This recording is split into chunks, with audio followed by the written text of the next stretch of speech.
حوالے سے ہماری گفتگو چل رہی ہے اور انشاءاللہ تعالیٰ آج کا جو ہمارا یہ درس ہے یہ اس موضوع کا آخری درس ہے. کل سے انشاءاللہ تعالیٰ کسی اور موضوع سے اپنے اس سلسلے کا آغاز کریں. زکوٰۃ کن لوگوں کو دینی ہے یہ آج ہم انشاءاللہ تعالیٰ دیکھیں گے اور انشاءاللہ تعالیٰ یہ دیکھیں گے کہ زکوٰۃ دینے کے آداب شرائط کیا ہیں. زکوٰۃ دینے کے بارے میں دو لوگوں کو میں نے بتا دیا تھا کہ فقیر اور مسکین. انما الصدقات للفقراء والمساکین. فقیر کو دے سکتے ہیں, مسکین کو دے سکتے ہیں, اس کی ساری تفصیلات ہیں. والعاملین علیہا. پھر تیسری چیز اللہ کے رسول صلی اللہ علیہ وسلم نے بتائی العاملین علیہا. اللہ تعالیٰ نے بتائی العاملین علیہا, جو اس پر عامل ہوں ان کو زکوٰۃ دے سکتے ہیں. عامل کا مطلب کیا ہوتا ہے؟ عامل کا مطلب یہ ہوتا ہے کہ اللہ کے نبی کے زمانے میں زکوٰۃ کے کلیکشن کا ایک پورا سسٹم تھا. ایک شرعی بیت المال تھا پورا. بیت المال کا مطلب یہ ہوتا ہے کہ جو حکومت کی نگرانی ہے, حکومت کی نگرانی میں بیت المال تھا. جیسے انکم ٹیکس ڈپارٹمنٹ ہوتا ہے نا حکومت کا زیر نگرانی, ویسے ہی بیت المال ایک حکومت کے زیر نگرانی ایک پورا ڈپارٹمنٹ ہوتا تھا. اور اس کے باقاعدہ امپلائیز ہوتے تھے, سمجھیے عاملین ہوتے تھے اس کے, جن کا کام کیا ہوتا تھا کہ وہ الگ الگ علاقوں میں جاتے تھے اور زکوٰۃ کلیکٹ کرتے تھے. جو زکوٰۃ کو کلیکٹ کرتے تھے عام طور پہ اموال ظاہرہ کی ہوتی تھی. اموال ظاہرہ یعنی جو چوپائی ہے اور اسی طرح سے جو اناج ہے اس کی زکوٰۃ کلیکٹ کرتے تھے, کیونکہ اس کا نصاب لگاتے تھے. اچھا, یہ کوئی چندہ مانگنے والے نہیں ہوتے. عاملین کا لفظ سن کر لوگوں کے ذہن میں آتے چندہ جاتا نہیں مانگتے, چندہ نہیں مانگتے تھے. یہ سمجھیے کہ زکوٰۃ کے خاص آفیسرز ہوتے تھے, جیسے انکم ٹیکس آفیسر ہوتے ہیں, اور ان کے آپ میں اتھارٹی ہوتی تھی. وہ پورا کلیکٹ کرتے تھے زکوٰۃ. پہلے تو کام کرتے تھے کتنا کتنا آپ کا اناج نکلا, اور اس میں سے باقاعدہ ایک طرح کی اتھارٹی تھی کہ عشر یا آدھا عشر اس میں سے لیتے تھے. اسی طرح سے وہ دیکھتے تھے کہ ایک آدمی کے پاس کتنے جانور ہیں, چوپائے ہیں, اور اس کے حساب سے وہ کلیکٹ کرتے تھے. جیسے ایک اتھارٹی ہوتی ہے انکم ٹیکس آفیسر کی, اس طرح کی اتھارٹی ہوتی تھی. تو ان کو عاملین کہا جاتا ہے. یہ عامل جو ہے وہ اس پورے بیت المال کا جو شرعی نظام تھا اس شرعی نظام کا حصہ تھے. بات سمجھ آ رہی ہے؟ ایک پورا سسٹم تھا, اس سسٹم کا ایک حصہ ہے. ہندوستان میں کیونکہ وہ سسٹم ہی موجود نہیں ہے, تو جب پورا سسٹم نہیں ہے تو اس کا ایک پارٹ بھی موجود نہیں رہے گا. تو ہندوستان یا ایسے ممالک جہاں پر مسلمانوں کی حکومت نہیں ہے وہاں پر عاملین کوئی بھی نہیں ہے. یہ جو کچھ لوگوں کے ذہن میں کہ چندہ کرنے والے بھی عامل ہوتے ہیں, چندہ کرنے والے عامل نہیں ہوتے. وہ اسلامی حکومت کی طرف سے باقاعدہ متعین کیے جاتے ہیں جو عاملین وہ ہوتے تھے. ٹھیک ہے, یہ الگ بات ہے بھائی. جو بیشتر لوگ جو چندہ کرنے آتے ہیں مدرسوں کے, اور خاص طور پہ جو شمالی ہند کی طرف سے, بالخصوص یوپی بہار وغیرہ کی طرف سے جو عام طور پہ چندہ کرنے کے لیے لوگ آتے ہیں, وہ بہت غریب علاقے سے تعلق رکھتے ہیں, اور خود اپنے آپ میں ان میں سے بیشتر لوگ مسکین اور فقیر ہوتے ہیں. آپ ان کو فقیر اور مسکین کی حیثیت سے زکوٰۃ دے سکتے ہیں, پر عامل کی حیثیت سے ان کو زکوٰۃ نہیں دی جا سکتی. ٹھیک, وہ جو سروس فراہم کر رہے ہیں وہ آپ کو فراہم کر رہے ہیں کہ اگر وہ نہیں آتے مثلاً وہ آپ کی ذمہ داری کی زکوٰۃ مستحقین تک پہنچاتے ہیں, تو مستحقین تک آپ زکوٰۃ پہنچانے کہاں جاتے؟ بہار جھارکھنڈ یوپی اور ساؤتھ نارتھ کہاں جاتے ہیں؟ آپ کو وہ ایک سروس فراہم کر رہے ہیں کہ آپ کی زکوٰۃ دے کر کے مستحقین تک پہنچاتے ہیں. تو جو وہ سروس فراہم کر رہے ہیں اس کے بدلے میں آپ زکوٰۃ کے علاوہ کوئی رقم ان کو دے سکتے ہیں. زکوٰۃ کے علاوہ کوئی رقم دے سکتے ہیں, دینا بھی چاہیے. دینا بھی چاہیے. ان میں سے بیشتر لوگ غریب, بہت زیادہ ہی غریب ہوتے ہیں, اور اگر زکوٰۃ کی رقم بھی آپ دے سکتے ہیں لیکن ان کو عامل مان کر کے نہیں, ان کو فقیر یا مسکین مان کر کے آپ تفتیش کر لیں, معلوم کر لیں, اور اگر اعتماد اور بات ہے نا وہ غریب ہیں, فقیر ہیں. عام طور پہ جو بہت پچھڑے علاقوں سے آتے ہیں آپ دیکھیں گے مدرسین کی تنخواہ 6,000 7,000 8,000 ہوتی ہے, اور جیسا ہندوستان میں ابھی ماحول ہے اس میں آپ دیکھیں گے کہ 7-8 ہزار روپے میں کس بندے کا گھر چلنے والا ہے. تو بیشتر ان میں سے فقیر مسکین ہوتے ہیں, تو ان کو آپ فقیر اور مسکین کی کیٹیگری میں دے سکتے ہیں انشاءاللہ. اسی طرح سے آپ ان کو اپنی طرف سے زکوٰۃ کے علاوہ بھی رقم دے سکتے ہیں, کیونکہ وہ بنیادی طور پہ آپ ہی کو ایک سروس فراہم کرتے ہیں. لیکن وہ عاملین میں سے نہیں ہے. وہ جو چندہ دینے والے ہیں مدرسوں کے اور الگ الگ اداروں سے, وہ عاملین میں سے نہیں ہے. نہ تو ایک بندہ جو تعاون دے رہا ہے زکوٰۃ کا, نہ تو وہ ان کو دے سکتا ہے, اور نہ ہی جو ادارے والوں نے, اب آج کل بہت سارے علاقوں میں یہ ہو گیا ہے کہ چھوٹے چھوٹے ادارے قائم ہو گئے, اب ان کو چندہ کرنے والوں کی ضرورت ہے کیونکہ سال بھر کا بجٹ نکالنا ہے رمضان میں.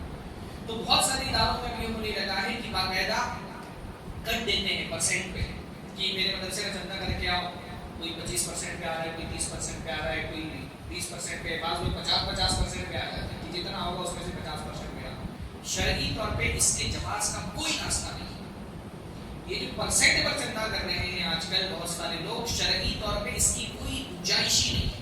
زیادہ سے زیادہ یہ ہے کہ بھائی ٹھیک ہے، ادارہ چلانے کے لیے کچھ لوگوں کی ضرورت ہے اور چندہ کرنے کے لیے کچھ لوگوں کی ضرورت ہے، تو جن لوگوں کو آپ نے طے کیا ہے ان کو ان کی صلاحیت کے اعتبار سے ایک مہینہ، کیونکہ آپ کے ادارے کا وہ چندہ کریں گے تو ایک مہینے کی سیلری ان کو دے دیں، جو عرف میں معروف کہ بھائی یہ بندہ ایک مہینے تک کے آپ کے لیے محنت کرے گا، تو اس ایک مہینے کا اس کی صلاحیت، اس کی لیاقت کے اعتبار سے کتنی اجرت اس کی بنتی ہے، وہ ایک مہینے کی اجرت اس کو دے دو، ٹھیک ہے۔ اور زیادہ بڑھا کر کے بھائی زیادہ محنت کرنی پڑتی ہے تو ایک کے بجائے 2 مہینے کی اجرت دے دو، ان کو سیلری دی جا سکتی ہے، اس کی کسی طرح پہ گنجائش نکل سکتی ہے کہ بھائی ٹھیک ہے، جو ان کی سیلری بنتی ہے اب وہ کہ ہم نے کوئی انگیج کر کے رکھا تھا اپنے لیے، یہ مدرس ہے ہمارے مدرسے کے، تو ایک مہینے کی تو ان کی تدریس کی سیلری بنتی ہے، اور یہ بیچارے محنت کریں گے، مشرق سے مغرب تک بیچارے گھومیں گے، بہت اسٹرگل ہوتا ہے ان مدرسین کی زندگی میں، اور وہ ان کی مجبوری ہوتی ہے کہ ان کو یہ کام کرنا پڑ رہا ہے، ورنہ بنیادی طور پر ان کا کام نہیں تھا، تو ان کی اسٹرگل کو دیکھ کر کے آپ ایک مہینے کی ایکسٹرا سیلری دے دیں ان کو،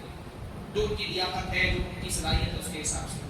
لیکن یہ جو سسٹم آج علاقوں میں چل رہا ہے کہ باقاعدہ کٹ لیتے ہیں پرسنٹ پر، یہ شرعی طور پہ اس کی کوئی گنجائش نہیں ہے۔ مطلب میں نہیں سمجھتا کہ کوئی بھی فقہ کا ادنا سا بھی کوئی طالب علم اس کے لیے کوئی گنجائش پیدا کر سکتا ہو کہ کٹ پر لیا جائے، کہ زکوٰۃ آپ لے کے جا رہے ہیں مدرسے کے لیے، اپنے لیے نہیں لے کر کے جا رہے ہیں، تو آپ کو زکوٰۃ مدرسے کو پوری کی پوری دے دینی، اس میں آپ اپنا پرسنٹیج نہیں لے سکتے۔ مدرسے میں ایک بار زکوٰۃ پہنچ گئی، دعوتی ادارے میں زکوٰۃ پہنچ گئی، اب دعوتی ادارہ چلانے کے لیے الگ الگ اسٹاف کو جو سیلری دی جاتی ہے، آپ کو اس میں سے سیلری دے سکتے، کچھ بڑھا کے بھی دے سکتے ہیں کہ آپ نے زیادہ محنت کی، تو عرف کا بھی تقاضا یہ ہے کہ بھائی جو آدمی زیادہ محنت کرتا ہے کسی مہینے میں تو تھوڑا سا اس کو بونس بھی دے دیا جاتا ہے، اتنا دے سکتے ہیں۔ تو عاملین جو قرآن مجید میں بیان ہوئے ہیں وہ کیٹیگری کے عاملین اس وقت ہندوستان میں نہیں پائے جاتے۔ والمؤلفۃ قلوبہم، تیسرے لوگ کون ہیں؟ لوگوں کا دل نرم کرنے کے لیے ان کو زکوٰۃ کا پیسہ دیا جا سکتا ہے۔ یہاں پر دل نرم کرنے سے مراد یہ کہ ایک بندے نے نیا نیا اسلام قبول کیا ہے اور ابھی وہ اتنا پختہ مسلمان نہیں ہوا ہے، تو اس کی دلجوئی کے لیے بطور ہدیہ کے، بطور تحفہ کے، گرچہ کہ وہ فقیر بھی نہ ہو، مسکین بھی نہ ہو، اس کو زکوٰۃ کا پیسہ دیا جا سکتا ہے۔ یہ اس کو تالیف قلب کہتے ہیں، دل نرم کرنے کے لیے، اور یہ سمجھیے تالیف قلب بھی ایک طرح سے دعوت ہی کا حصہ ہے۔ جو ہمارے بہت سارے لوگ بولتے ہیں کہ دعوت کے لیے زکوٰۃ کا پیسہ نہیں دے سکتے، رسول اللہ کے زمانے میں بھی تو دعوت کا کام ہوتا تھا، اس میں زکوٰۃ کا پیسہ نہیں دیا جا سکتا تھا۔ یہ تالیف قلب کیا ہے؟ دعوت ہی تو ہے کہ ایک آدمی نے اسلام قبول کیا ہے اور آپ اس کا اسلام کے لیے دل نرم کرنے کے لیے اس کو زکوٰۃ کا پیسہ دے رہے، یہی دعوت تھا، یہ دعوت کا طریقہ تھا۔ اس لیے اس سے بھی استدلال کیا جا سکتا ہے کہ انشاءاللہ تعالیٰ دعوتی اداروں کو، جمعیتوں کو تعاون دے سکتے ہیں زکوٰۃ کے پیسے سے انشاءاللہ، ہے نا، کیونکہ یہ خالصتاً تالیف قلب والے معاملے میں آپ دیکھیں گے کہ یہ خالصتاً دعوتی مقصد کے لیے دیا جاتا ہے۔ تو ہمارے یہاں کچھ اہل علم ہے، اختلاف علماء کا سب کے اپنے اپنے اجتہادات ہوتے ہیں، کیونکہ صورتحال جیسی ابھی موجود ہے ویسی پہلے نہیں موجود ہے۔ اللہ کے رسول کے زمانے میں اس طرح کے دعوت سینٹرز کی ضرورت بھی نہیں تھی اور مسجد سے ہی سارا کام دعوت کا ہوتا تھا، اور اللہ کے نبی صلی اللہ علیہ وسلم کی وفات کے بعد خاص طور پہ ہندوستان جیسے ماحول میں جو ہمارے دعوتی ادارے ہیں، جو ہماری مدارس ہیں، اگر ان کو آپ زکوٰۃ دینا بند کر دیں گے، پورا دین کا کام ٹھپ پڑ جائے گا، مسجدیں سنسان ہو جائیں گی، آپ کو ممبر پر علماء نہیں ملیں گے۔ ٹھیک ہے، ہم اس پر بھی لوگوں کو ابھارتے ہیں کہ بھائی آپ مدرسے کا صرف زکوٰۃ سے کام نہ کریں، آپ زکوٰۃ کے علاوہ بھی رقم دیں مدرسے کو چلانے کے لیے، بنیادی طور پہ زکوٰۃ فقراء کے لیے، اصل مستحقین زکوٰۃ کے فقراء ہیں۔ اس لیے بعض حکومت کو اللہ کے رسول صلی اللہ علیہ وسلم نے اور کسی مت کا ذکر ہی نہیں کیا، صرف فقراء کا ذکر کیا، جیسے کہ اللہ کے نبی نے فرمایا تؤخذ من اغنیائہم وترد علی فقرائہم، کہ ان کے فقیروں سے لیا جائے گا اور ان کے غنیوں سے لیا جائے گا اور ان کے فقیروں کو دے دیا جائے گا۔ اللہ کے رسول نے اور کسی مت کا ذکر ہی نہیں کیا۔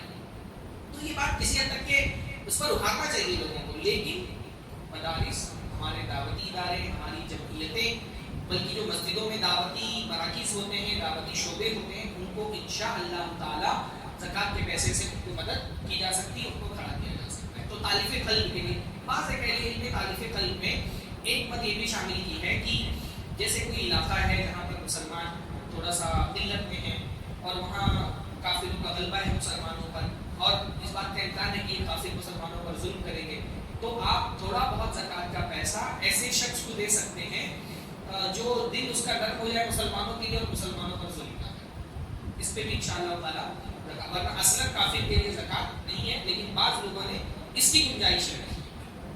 خاص طور پہ کچھ علاقے ہندوستان میں ایسے ہیں نا جہاں ایک طبقہ دلتوں کا, پچھڑے لوگوں کا ہوتا ہے. عام طور پہ فساد میں یہی لوگ یوز ہوتے ہیں. بڑی ذات کے لوگ آ کر کے کافروں میں وہ فسادات نہیں مچاتے. چھوٹی چھوٹی جو ذاتیں ہوتی ہیں, غریب لوگ ہوتے ہیں, یہی آ کر کے فسادات مچاتے ہیں, لوٹ مار کرتے جب ماحول خراب ہوتا ہے. تو ایسے لوگوں میں تھوڑا بہت زکوٰۃ کے پیسے سے کچھ سوشل ورک کر دیا جائے تاکہ مسلمانوں کی جان مال محفوظ رہے, تو انشاءاللہ تعالیٰ اس کی گنجائش دکھائی دے. وہ پھر رقاب اور غلاموں کو آزاد کرنے میں بھی زکوٰۃ کا پیسہ دیا جا سکتا ہے. غلاموں کو آزاد کرنے, غلامی, دیکھیے غلامی ایک سسٹم تھا جو اللہ کے رسول کے زمانے سے پہلے بھی موجود تھا, رسول اللہ صلی اللہ علیہ وسلم کے زمانے میں بھی تھا, بعد کے زمانے میں بہت دنوں تک رہا. اسلام آیا تو اس نے غلامی کے سسٹم کو بالکل ختم نہیں کیا, کیونکہ بالکل ختم کر دینا اس کو ممکن نہیں تھا. البتہ غلاموں کی آزادی کے لیے الگ الگ راستے اسلام نے کھولنے کی کوشش کی. اس میں سے یہ تھا کہ زکوٰۃ کے پیسے سے آپ غلاموں کو آزاد کر سکتے ہیں. آج کے زمانے میں یہ غلاموں کو آزاد کرنے کے لیے زکوٰۃ کا پیسہ دینے کی اجازت ہے. اب کیونکہ غلامی نہیں رہ گئی تو آج کے زمانے میں یہ بدلی ختم ہو گئی ہے. اب غلاموں کو آزاد کرنے کے لیے زکوٰۃ کا پیسہ دینے کے لیے کوئی راستہ نہیں ہے. آج کے زمانے میں جب غلامی نہیں تو آپ کس کو پیسہ دے کر کے غلاموں کو آزاد کریں گے؟ یہاں ایک جو ہے نا بہت غلطی کرتے ہیں لوگ. بہت سارے لوگ ہوتے ہیں غلام سے جو شریعت میں غلام آزاد کرنے کے لیے زکوٰۃ دینے کی اجازت تھی, تو آج کے دور میں گرچہ غلام نہیں ہیں لیکن بہت سارے مسلمان ہیں جو مظلوم ہیں اور ان کو کوئی غلط کیس لگا کر کے جیل میں بند کر دیا گیا ہے, تو ان کو آزاد کرنے کے لیے آپ زکوٰۃ کا پیسہ اس وقت پہ دے سکتے ہیں کہ وہ بھی غلامی کی طرح ہے, اور ان کو آزاد کرنے کے لیے زکوٰۃ کا پیسہ دے سکتے ہیں. یہ بالکل ہی غلط بات ہے. فقہی اعتبار سے اس کی کوئی گنجائش نہیں ہے. بھائی جیسے بہت سارے گناہوں کا کفارہ ہے, قسم کا کفارہ ہے غلام آزاد. اب آپ یہ بتائیں, اگر کسی نے قسم توڑ دیا تو اگر کسی جیل میں بند مظلوم کو وہ آزاد کرا دے تو کیا اس کا کفارہ ہو جائے گا؟ ادا نہیں ادا ہوگا. یہ میں دیکھ رہا ہوں خاص طور پہ پی ایف آئی والے, ایک تو الٹی سیدھے فسادات مچاتے رہتے ہیں, الٹی سیدھی حرکتیں کرتے ہیں, اور ان کی الٹی سیدھی حرکتوں کی وجہ سے اب ان کے کچھ کارکنان جو ہے وہ جیل میں بند ہیں, تو اب ان کو آزاد کرانے کے لیے پھر رقاب کا حوالہ دے رہے ہیں کہ قرآن مجید میں زکوٰۃ کا پیسہ غلاموں کو آزاد کرانے کے لیے بھی اس کا استعمال کرنے کی اجازت دی گئی ہے. تو گویا کہ ہمارے قیدی بھی غلام ہیں اور ان کو آزاد کرنے کے لیے زکوٰۃ کا پیسہ دیا جا سکتا ہے. یہ کوئی گنجائش اس کی موجود ہے. ایک راستہ یہ ہے کہ بھائی جن لوگوں کو قید کر دیا گیا ہے اگر وہ فقیر اور مسکین کی کیٹیگری میں آتے ہیں, اگر وہ فقیر ہیں, مسکین ہیں, اپنا کیس خود نہیں لڑ سکتے ہیں, ایسے لوگ ہیں, تو آزادی ایک انسان کی بنیادی ضرورت ہے. آپ ان پر خرچ کر سکتے ہیں فقیر اور مسکین کی حیثیت سے. میں نہیں کہہ رہا کہ آزاد نہیں کرا سکتے قیدیوں کو, لیکن اس کو پھر رقاب میں شامل کر کے آزاد نہیں کرا سکتے. آپ کو یہ دیکھنا پڑے گا کہ بندہ جس کو بند کیا گیا ہے فقیر مسکین ہے, کیا اس کے پاس اتنا پیسہ نہیں جس سے وہ اپنا کیس لڑ سکے. اگر وہ فقیر اور مسکین کی کیٹیگری میں آ رہا ہے تو اس کو زکوٰۃ کے پیسے سے اس کو آزادی دلوانے کی کوشش کی جا سکتی ہے, اور اس کو یا فکر والوں کو یا جو بھی اس کی کیس کی پیروی کر رہا ہو اس کو زکوٰۃ کا پیسہ دیا جا سکتا ہے تاکہ اس کو آزادی مل سکے. فقیر اور مسکین کی کیٹیگری. اچھا فقیر مسکین کی کیٹیگری میں آئے تو تبلیغ ضروری ہے. تبلیغ کا مطلب آپ صرف پیسہ کسی کو نہیں دے سکتے کہ آپ کسی کو پیسہ دے دیں اس کو آزاد کرا دو. اس فقیر اور مسکین کے ہاتھ میں پیسہ دینا پڑے گا, یا زیادہ سے زیادہ اس کا کوئی گارجین ہے, اس کا جو ذمہ دار ہے جو اس کو چھڑانے کے لیے کوشش کر رہا ہے, اس کے ہاتھ میں پیسہ دینا پڑے گا کہ اس بندے کو آزادی کے لیے کوشش کرو. تو فقیر اور مسکین کی کیٹیگری میں اگر آ رہے ہیں تب دے سکتے ہیں. غلام والی کیٹیگری میں نہیں دے سکتے اس کو, یہ غلام نہیں ہے. غلام ایک الگ لیول کی چیز ہوتی ہے بھائی. غلام اس زمانے میں نہیں پائے جاتے. ایون جو نوکر ہوتی ہے وہ بھی آزاد ہے.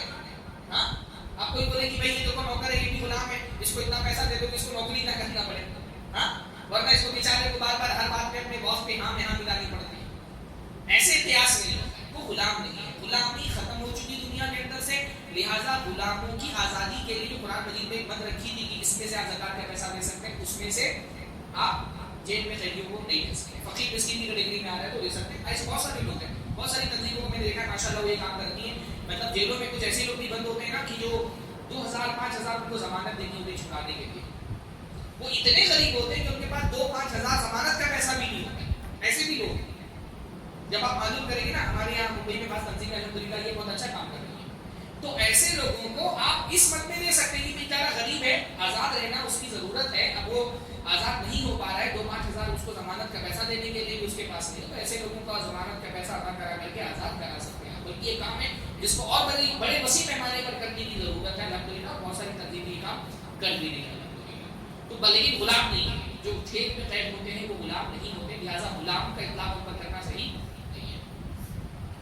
تو ایک ہو گیا والغارمین، پھر رقابی والغارمین. پھر اس کے بعد کس کو آپ پیسہ دے سکتے ہیں؟ غارمین. غارم کا مطلب ہوتا ہے ایسا آدمی جس نے اپنی کسی جائز حاجت کے لیے قرض لیا اور اس کے بعد وہ بینکرپٹ ہو گیا، اب اس کے اندر استطاعت نہیں رہ گئی اپنا قرض لوٹانے کی.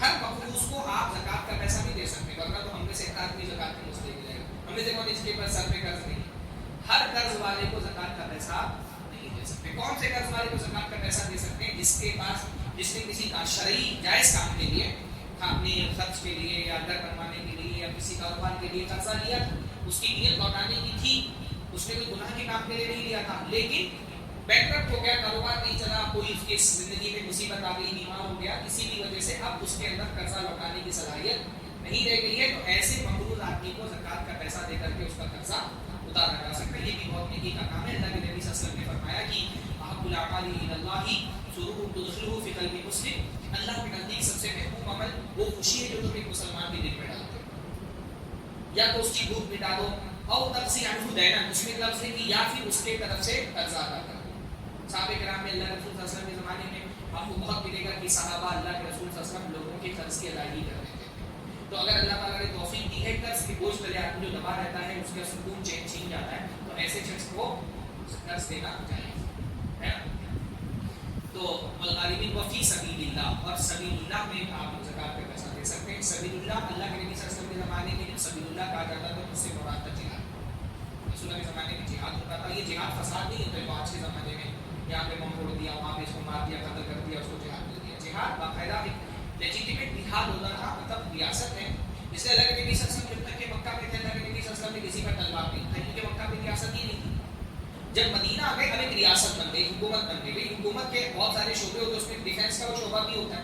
آپ کی حکومت ہے، آپ کی سرحدیں ہیں، اب آپ کی سرحد کی حفاظت کرنا، آپ کی عوام کی حفاظت کرنا یہ حکمرانوں کی ذمہ داری ہے. ریاست بنی، اس کی سرحدیں متعین ہو گئی، تو اس سرحدوں کی حفاظت کرنے کے لیے فوجیوں کی ضرورت ہے، ہتھیاروں کی ضرورت ہے. ان فوجیوں کی کفالت، اب فوجی آ کر کے سرحد پر لڑیں گے تو ظاہر سی بات ہے ان کی کفالت کرنے کے لیے پیسہ چاہیے، ہتھیاروں کے لیے پیسہ چاہیے.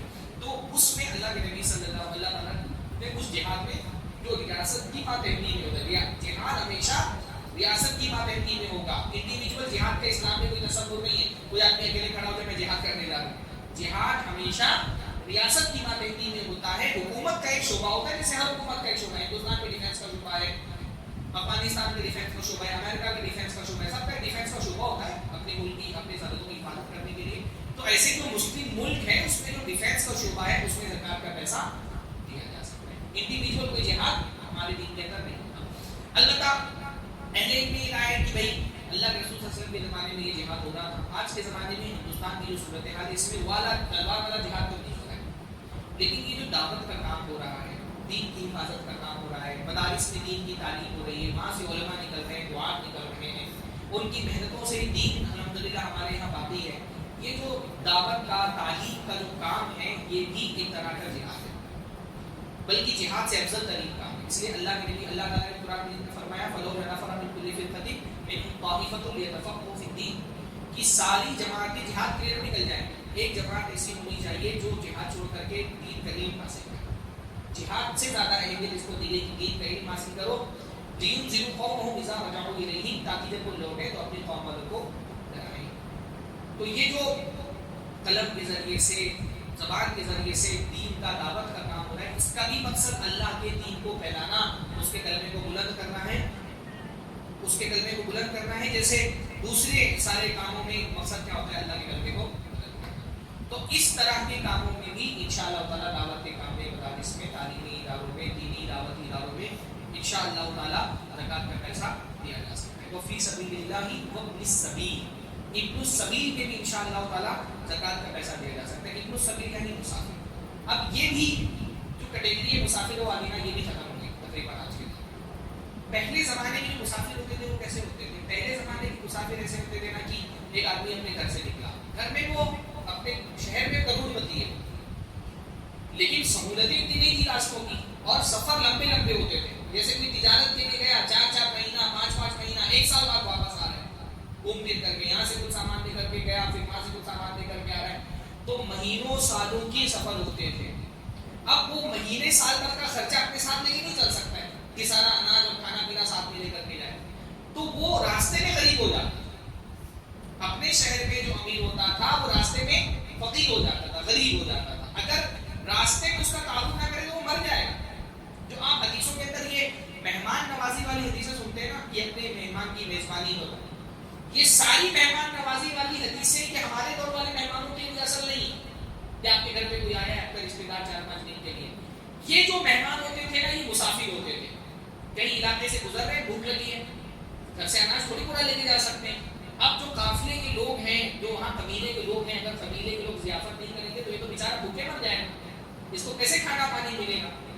یہ لوگ مہمان ہوتے تھے جن کے بارے میں کہا کہ 3 دن تک کے واجب ہے ایسے مہمان کی ضیافت کرنا، ان کو مہمان کہا جاتا تھا. ضیوف یہ ہوتے تھے. تو یہ جو اپنے گھر میں امیر ہوتا تھا نا وہ مسافر تجارت کے وقت کیا وہ جب سفر پہ نکلتا تھا تو کیا ہوتا تھا وہ غریب ہو جاتا تھا. ایسے مسافروں کے لیے اجازت دی گئی کہ وہ زکات کا پیسہ ہم کو دے سکتے ہیں.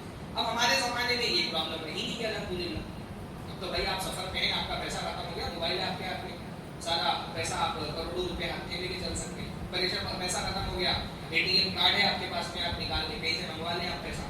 ہاں لیکن پھر بھی اگر کوئی ایسی صورتحال ہو گئی کہیں پہ کہ بھائی کوئی آدمی واقع تک پھنس گیا ہے، بعض مرتبہ ایسا ہوتا ہے کہ جیسے دوسرے ملک کا آدمی چلا ہے ہندوستان آ گیا، ایسے جیسے اس بیچ میں ہوا تھا کہ یمن کے جو انڈیا میں تھے اچانک کرائسس شروع ہو گیا یمن میں، اب وہ بیچارے بالکل یہاں پہ پھنس گئے، نہ ان کے پاس کھانے پینے کے لیے کچھ ہے، نہ اپنے ملک میں رابطہ کر پا رہے. اگر ایسی کوئی صورتحال بن جائے ہاں تو انشاءاللہ تعالیٰ کو زکات کا پیسہ دیا جا سکتا ہے. وہ مسافر ہیں، گرچہ اپنے گھر میں غریب ہے لیکن ان کے ملک میں کرائسس چل رہا ہے، نہ وہ اپنے گھر جا سکتے ہیں نہ یہاں ان کے پاس آمدنی کا کوئی ذریعہ ہے، تو ایسے لوگوں کو زکات کا پیسہ انشاءاللہ تعالیٰ دیا جا سکتا ہے. یعنی یہ ایک خاص سچویشن میں ہو سکتا ہے کہ ایسے کچھ لوگ ہوتے ہیں. تو یہ وہ لوگ ہیں جن کو شریعت نے زکات کا پیسہ دینے کی اجازت دی ہے. اچھا اب زکات کے حوالے سے کچھ اور مسائل دیکھیں کہ یہ بہت سوال آتا ہے کہ بھائی لڑکی کی شادی کرنے کے لیے زکات کا پیسہ دے سکتے ہیں. شادی انسان کی بنیادی ضرورت ہے. کچھ علاقے ہندوستان میں ایسے ہیں جہاں پر آپ پیسہ نہیں دیں گے تو لڑکی کی شادی نہیں کر سکتے. بغیر پیسے کی شادی ہوتی نہیں ہے. دولہے کو جہیز دینا ہے، کچھ سامان دینا ہے، کچھ سونا وغیرہ دینا ہے، وہ سب نہیں کریں تو شادی نہیں ہوگی. تو اگر کوئی لڑکی واقعتاً فقیر اور مسکین ہے، اس کا باپ فقیر اور مسکین ہے اور اس کو شادی بغیر پیسے کے نہیں ہو سکتی، ایسی لڑکی کو زکات کے رقم میں سے کتنا پیسہ دیا جا سکتا ہے کہ اس کا نکاح ہو جائے، کیونکہ نکاح اس لڑکی کی بنیادی ضرورت ہے اور فقیر کی بنیادی ضرورتوں کو پورا کرنے کے لیے زکات کا پیسہ دیا جا سکتا ہے. اسی طرح سے بنو ہاشم کے بارے میں بتایا کہ کن لوگوں کو زکات نہیں دے سکتے، کافر کو زکات نہیں دے سکتے، ہے نا، کافر کو زکات نہیں دے سکتے. زکات اصل میں مسلمانوں کے لیے ایک وہ جو کیٹیگری ہے وہ میں نے بتا دی، کرنے کی تعریف قلب کے لیے ایک صورت بن سکتی ہے. صدقے کو زکات میں کنورٹ نہیں کر سکتے. ایک بات یہ بھی یاد رکھیں، کچھ لوگ کیا کرتے ہیں جب آپ زکات دے رہے ہوں اس وقت آپ کی نیت ہونی چاہیے کہ میں زکات کی نیت سے دے رہا ہوں. جب آپ زکات دے رہے ہوں تبھی آپ کی نیت ہونی چاہیے زکات کی. میں نے کسی کو دے دیا صدقہ، نفلی صدقہ، بعد میں سوچتا ایسا کرتا ہوں میں اس کو کنورٹ کر دیتا ہوں، اس کو زکات کاؤنٹ کر دیتا ہوں، تو یہ نہیں چلے گا. جس وقت آپ دے رہے ہوں اس وقت آپ کی نیت ہونی چاہیے کہ یہ پیسہ میں نے زکات کی نیت سے دیا. اسی لیے میں نے کہا تھا کہ اگر کسی کو قرضہ دیا ہے تو آپ اس کو معاف کرتے ہوئے زکات میں کاؤنٹ نہیں کر سکتے. یہ سوال بار بار آتا ہے کہ بھائی کسی کا اگر کوئی رشتہ دار ہے اور وہ اہل حدیث نہیں ہے، بدعتی ہے، قبر پرست ہے، تو اس کو زکات کا پیسہ دے سکتے ہیں نہیں دے سکتے ہیں. دیکھیے جب تک ایک بندے پر کفر کا فتویٰ نہیں لگا ہے، وہ مسلمان ہے، تب تک اس کے ساتھ وہ سارا حقوق اس کو حاصل ہوگی جو مسلمان کو حاصل ہوگا. ایک آدمی کا کفریہ کام کرنا اور اس کا کافر ہونا دونوں میں فرق ہوتا ہے. ہر کفریہ کام کرنے والا کافر نہیں ہوتا. کبھی کبھی ایک بندہ کوئی کفریہ کام کرتا ہے یا کفریہ عقیدہ رکھتا ہے لیکن کیونکہ اس پر حجت قائم نہیں کی گئی ہے اور اس کا جو رکاوٹیں ہو سکتی ہے تکفیر کی وہ چیک نہیں کیا گیا ہے، تو بعض مرتبہ ایک آدمی شرک کر رہا ہے، کفر کر رہا ہے، اس کو کہیں گے کہ یہ کفر اور شرک ہے جو تم کر رہے ہو، پر اس کو ہم کافر نہیں مانیں گے. جب تک ہم اس کو کافر نہیں مانیں گے تب تک اس کو وہ ساری چیزیں ملیں گی جو ایک مسلمان کا حق ہوتا ہے. لیکن اس کو مسلمان مان رہے ہیں تبھی اس کی عورت کو اس کے نکاح میں مان رہے ہیں نا. اگر ہم بولتے ہیں کافر ہو چکا ہے تو پھر اس کا عورت سے اس کا نکاح ٹوٹ جائے گا. اگر ہم بولتے ہیں وہ کافر ہے تو اس کو جنازہ نہ کی نماز نہیں پڑھ سکتے, مسلم قبرستان میں دفنا نہیں سکتے, اس کے بیٹے اس کے وارث نہیں بنیں گے, وہ اپنے باپ کا وارث نہیں بنے گا. بہت سارے احکام اس پر لاگو ہو جائیں گے. تو کیونکہ جو عام طور پہ ہمارے یہاں قبر پرست لوگ ہیں, جو قبروں کی عبادت کرتے ہیں, جو ولیوں کو پکارتے ہیں, ان کا عمل شرک ہونے میں اور کفر ہونے میں کوئی شک نہیں ہے, لیکن ہم ان کو کافر نہیں ہوتے. ہو سکتا ہے ان کے پاس کوئی ایکسکیوز ہو, جہالت کی وجہ سے کر رہے ہیں, کوئی آیت ان کے سمجھ میں نہیں آئی اس وجہ سے کر رہے ہیں, ان کو غلط فتویٰ دے دیا گیا اس وجہ سے کر رہے ہیں. تو یہ سارے ایکسکیوزز ہوتے ہیں جن کو موانع تکفیر کہا جاتا ہے. تو کیونکہ ابھی ان پر کافر, ہم نے ان کو کافر ڈکلیئر نہیں کیا ہے, تو ان کو زکوٰۃ کی پیسہ بھی ضرورت ہو تو دیا جا سکتا ہے, لیکن یہ بہتر نہیں ہے. بہتر یہ ہے کہ آپ موحد متقی دیندار آدمی کو دیں. حتیٰ کہ بے نمازی سے بہتر ہے کہ آپ نمازی کو دیں, لیکن جائز ہے. خاص طور پہ ایسی صورت میں کہ آپ کا رشتہ دار ہے, آپ کو پتہ ہے, اور ہو سکتا ہے یہ تھوڑا بہت تعاون کرنے سے وہ اپنے شرک سے باز آ جائے, توبہ کر لے, تو ایسے لوگوں کو بھی زکوٰۃ کا پیسہ دیا جا سکتا ہے. کوئی آدمی نے کئی سالوں تک زکوٰۃ کا پیسہ اگر نہیں دیا تو زکوٰۃ معاف نہیں ہوگی. جبکہ اس نے توبہ کی, اس کو پورے سالوں کی زکوٰۃ ایک ساتھ کاؤنٹ کر کے نکالنی پڑے گی. کاؤنٹ کرنے کا امکان نہیں رہے تو اندازہ کر کے نکالے گا, لیکن زکوٰۃ کا پیسہ معاف نہیں ہوتا لیٹ ہونے کی وجہ سے. جو آدمی مر گیا اور زکوٰۃ کا پیسہ نہیں دیا ہے, اس کے وارثین پہ لازم ہے کہ پہلے وہ زکوٰۃ کا پیسہ وراثت میں سے نکالیں, پھر وراثت تقسیم کریں. کبھی ایسا ہوتا ہے کہ ایک آدمی نے زندگی پر زکوٰۃ نہیں دی, وفات ہو گئی اس کا پورا کاؤنٹ کرنا پڑے گا, اندازہ لگانا پڑے گا, کاؤنٹ نہیں کر سکتے اس کی زکوٰۃ, کیونکہ زکوٰۃ اللہ تعالیٰ کا قرض ہے. ودین اللہ حق و یقضا, اللہ تعالیٰ کا قرض زیادہ حق رکھتا ہے کہ اس کو ادا کیا جائے گا. تو جیسے وراثت تقسیم ہونے سے پہلے بندوں کا قرض ادا کرنا ہے نا, تو یہ بھی ایک طرح سے بندوں کا قرض ہے, غریبوں اور فقیروں کا حق کا جو اس نے نہیں دیا. یا مان لیں کہ ایک سال اس کے اوپر ہو گیا تھا, اس کو موقع نہیں ملا, وفات ہو گئی اس کی, تو اس کے مال میں سے ایک سال کی زکوٰۃ پہلے نکال لی جائے گی, جو بھی حصہ اس کا بن رہا ہے, پھر اس کے بعد وراثت تقسیم کی جائے گی. زکوٰۃ دیتے ہوئے نیت کے اخلاص کی طرف آداب بتاتا تھا کہ کچھ بھی نیت کا اخلاص ہونا بہت ضروری ہے. جب بھی کسی کو زکوٰۃ دے, کوئی بھی زکوٰۃ دیتے ہوئے کوئی بھی دنیاوی چیز سامنے والے سے مقصود نہیں ہونی چاہیے, خالص اللہ تعالیٰ کے لیے زکوٰۃ دینی چاہیے. حتیٰ کہ جیسے بعض لوگ بولتے ہیں نا زکوٰۃ دیتے ہوئے میرے لیے دعا کرنا, یہ بھی نہیں بولنا چاہیے. اللہ نے کیا فرمایا کہ جو اہل ایمان ہے جب کسی کو کھانا کھلاتے تو وہ کیا کہتے ہیں, انما نطعمکم لوجہ اللہ لا نرید منکم جزاء ولا شکورا, کہ ہم تم کو صرف اللہ تعالیٰ کے لیے کھلا رہے, ہم کو تم سے بدلے میں نہ کوئی دنیاوی چیز چاہیے, نہ تم سے شکر گزاری بھی تم سے نہیں چاہیے. تو کوئی بدلہ نہیں چاہتے, مطلب ہم تم سے یہ بھی نہیں چاہتے کہ تم ہمارے لیے دعا بھی کرو, یہ بھی نہیں بولنا چاہیے کہ میرے لیے دعا کرنا. آپ نے وہ بھی ایک چیز سمجھتے اس کے بدلے میں اس سے مانگ لی, تو یہ بھی نہیں بولنا. ٹھیک ہے, جو لے رہا ہے اس کو دعا کرنا چاہیے. اللہ تعالیٰ نے فرمایا وصلی علیہم خذ من اموالہم صدقۃ تطہرھم وتزکیہم بہا وصلی علیہم, کہ اللہ کے رسول ان سے مان لیں اور ان کے لیے دعا کریں. تو جو لے رہا ہے اس کو دعا کرنا چاہیے کہ بھائی اللہ تعالیٰ آپ کے مال میں برکت دے, آپ کی دین و دنیا میں برکت دے. پر جو دے رہا ہے اس کو کچھ بھی نہیں بولنا چاہیے, کچھ بھی بدلے میں نہیں بولنا چاہیے. کیا ماشاء اللہ ہم لوگ کہتے ہیں نا, سال جو لوگ کراتے ہیں کہتے ہیں کہ آپ ان کے لیے دعا کریں, تو یہ تو لینے والوں کی ذمہ داری ہے, ذمہ داروں کی ذمہ داری کہ آپ دعا کی درخواست کریں لوگوں سے کہ بھائی جس نے بھی دیا ہے آپ ان کے لیے دعا کریں. پر دینے والے کو یہ نہیں بولنا چاہیے کہ آپ میرے لیے دعا بھی کرو. جب دعا کیا نہیں بول سکتے ہیں تو دوسرا کیا بول سکتے ہیں. اگر آپ نے اپنی زکوٰۃ کا کوئی بدل مانگ لیا نا تو پھر وہ زکوٰۃ ہی نہیں دے گی, تو معاوضہ ہو گیا. پھر ہاں کوئی دنیاوی مفاد مانگ لیا, یا دیتے وقت نہیں مانگا بعد میں مانگ لیا, میں نے تم کو زکوٰۃ دیا تھا, ابھی میرے گھر پہ کام آ رہا ہے تو تم پھر کیا ہو گیا, پھر زکوٰۃ ضائع ہو گئی آپ کی. لا تبطلوا صدقاتکم بالمن والاذى, اللہ نے فرمایا اپنے صدقات کو احسان جتا کر کے اور ایذا پہنچا کر کے ضائع مت کرو. جو دے دیا بھول جاؤ, یہ سوچ کر کے دو کہ یہ اس کا تھا, میں اس کو دے رہا ہوں. جو لے رہا ہے اس کا احسان مانو, جو آپ کی زکوٰۃ دے رہا ہے اس کا احسان مانو. جیسے میں نے کہا نا کہ عبداللہ ابن عباس کہا کرتے تھے جب کوئی آدمی سائل آتا تھا ان کے دروازے پر مانگنے کے لیے, کہتے تھے مرحبا اے شخص جو ہمارا مال لے کے اللہ تعالیٰ تک پہنچاتا ہے, وہ آپ کو سروس دے رہا ہے, مانگنے کے لیے آ گیا آپ کو, تو اس کا احسان مانیے بجائے اس پر احسان جتانے. ٹھیک ہے, کوشش یہ ہونا چاہیے زکوٰۃ میں اصلاً بھی چھپا کر کے دینا, جتنا ہو سکے زکوٰۃ چھپا کر کے دینا چاہیے. زکوٰۃ میں اصل نہیں چھپاؤ, جتنا چھپانے کا اس میں آتا ہے دائیں ہاتھ سے تو بائیں ہاتھ کو ہی بتانا چاہیے, اس حد تک بھی چھپا کر کے دینا چاہیے. لیکن کبھی کبھی مصلحت کے تحت ظاہر بھی کر سکتے ہیں, مصلحت کے تحت ظاہر بھی کیا جا سکتا ہے، یعنی کھل کر کے بھی زکوٰۃ بانٹی جا سکتی ہے. اس کی بہت ساری مصلحتیں ہو سکتی ہیں بھائی. جیسے سب سے بڑی مصلحت یہ ہے کہ جو زکوٰۃ دینے والا ہے وہ پتہ بھی تو ہونا چاہیے کہ کون دیتا ہے. غریب جس کو نہیں پتا، جس کے تعلقات نہیں، وہ کہاں سے جا کر کے مانگے گا؟ جب یہ واضح رہے گا کہ بھائی فلاں صاحب زکوٰۃ کا پیسہ دیتے ہیں لوگوں کو، تو پھر یہ ہوگا کہ غریب کو پتا ہوگا یہاں سے جا کر کے مانگے. تو ایک مصلحت ہے. اگر سب لوگ چھپ چھپ کر کے دیں تو جس آدمی کے تعلقات ہی نہیں، وہ کس سے جا کر کے مانگے گا؟ تو کبھی کبھی مصلحت ظاہر کرنے کے بھی ہوتی ہے، کبھی لوگوں کا حوصلہ بڑھانے کے لیے، موٹیویشن کے لیے، کہ بھائی اعلان ہوا مسجد میں اور ایک صاحب نے اٹھ کر کے کچھ دیا تو اس کو دیکھ کر کے دوسرے لوگوں کو بھی موٹیویشن ملے گا. جیسے اللہ کے نبی صلی اللہ علیہ وسلم اسی طرح کی باتیں پیش آئے گا. تو اس طرح کا کوئی معاملہ ہو تو اس کو بھی انشاءاللہ تعالیٰ اس طرح سے تہمت سے بچنے کے لیے. بہت سارے لوگ جو غریبوں کے دل میں ہوتا ہے نا کہ یہ صاحب اتنا کماتے کبھی اسی کو دیتے نہیں، تو تہمت سے بچنے کے لیے بھی اہل علم نے کہا ہے کہ ایک صاحب بھی کر سکتے ہیں زکوٰۃ کا پیسہ. لیکن اصل یہ ہے کہ آخری خاص طور پہ اگر ریاکاری کا خوف ہے، دکھاوے کا خوف ہے، تو بہت چھپ کر کے کچھ اعمال ہمارے ایسے ہونے چاہیے جو ہمارے اور اللہ کے علاوہ کسی کو نہیں پتہ ہے.